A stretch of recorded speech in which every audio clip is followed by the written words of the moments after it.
Ako noon, tagagawa lang ako Timat at Pulburon. At saka yung asawa ko, security guard dyan sa Metropolis. Ngayon, doon kami nakatira. Kaso lang, nakapunta kaming Cagayan de Oro kasi umuwi kami doon kasi wala na kami pang-upa ng bahay. Umuwi kami doon. Pagdating namin doon, nagtatanom lang kami ng kamatis. At saka, naggawa na ako ng yema, pulburon, pinapibinta-binta ko lang doon sa mga school. May isang tao tumawag sa amin, si Dr. Ed Tamanto. Tinawagan niya si Roland.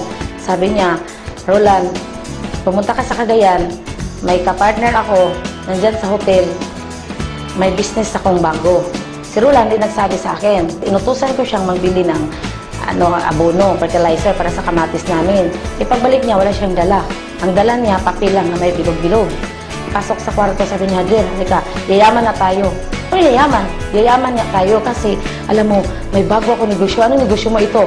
Yung nakita ko bilog-bilog, nakasulat. Ano ba yung negosyo niya? Bakit bilog-bilog? Tapos huwag ka na maingay, basta yayaman tayo. Akong bahala dito. Nag-umpisa ko doon, nagbinta-binta lang ng gamot. Siyempre, binibintahan ko yung mga mayayaman. Kaya bininta ko kina Mayor, tapos kina Mama Marcia, Magallanes, sa Cagayan de Oro. Yun, nagustuhan niya yung gamot. Doon nag-umpisa na nakilala yung Alive. Kaya nagsimula akong kasi hanap na sila sa produkto eh. Yun sa umpisa, sa Cagayan muna kami. Kasi wala kaming pamasahe. Ikot-ikot lang muna kami. Kasi siyempre, walang pamasahe dyan muna sa Cagayan de Oro. Tapos pinilapitan namin yung mga namin kakilala, ayaw. Lapitan namin yung mga pinsan namin, ayaw din. Minsan, nanghiram kami ng pera. Pahiramin kami konti, tapos sa sunod, hindi na. Pamasahe lang namin yun. Hanggang dumating kami sa Bohol. Nabihan naman sila Dr. Van Tagulada. Tapos, pumunta kami doon, wala kami, siyempre, yung kasama namin, doktor, maraming pera. Nauna umuwi sa amin, kami nagpahuli. Doon na kami natulog sa tarima ng barko, kasi walang pambayad eh. Yung lagayan ng mga prutas, mga isda, doon kami natutulog, nagsapin kami ng karton. Kaya doon. Tapos, na-spread namin yung network.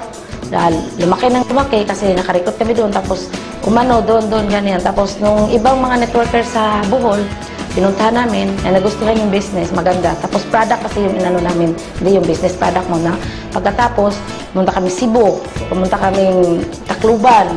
Kaya, lumaki yung grupo namin. Sa umpisa, yung check-in namin, siyempre, maliit. Yung check-in namin, halagang 2.5, tapos naging 10.5, tapos 18,000, tapos lumaki. Ngayon, 1M. Minsan, 800, 1M, basta hindi na pare-pareho. Basta yung, ang pinakamalaki naman check, yung nag-check up isang buwan, kasama sa Unilevel, 1.2 million. Sa awa ng Diyos, marami na kami. Yung bahay namin sa Cagayan, 2. At saka may bahay kami, isa sa Bohol. Hindi maganda, at least may bahay kami.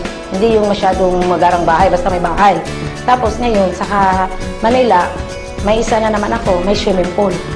At saka may sasakyan ako, 7. Yung sasakyan ko. Ngayon, may bago na naman akong kinuha dyan sa Villason na 3.7 million. At saka, yung sa harap namin, nabili ko rin. Ginawa kong parkingan kasi hindi na makapasok yung yung sasakyan namin. Ginawa kong parkingan dyan sa harap namin. Na-realize namin dito na lahat ng pagod namin, lahat ng hirap namin, lahat na rejection sa mga tao, bayad sa Global. Kaya sulit, baga.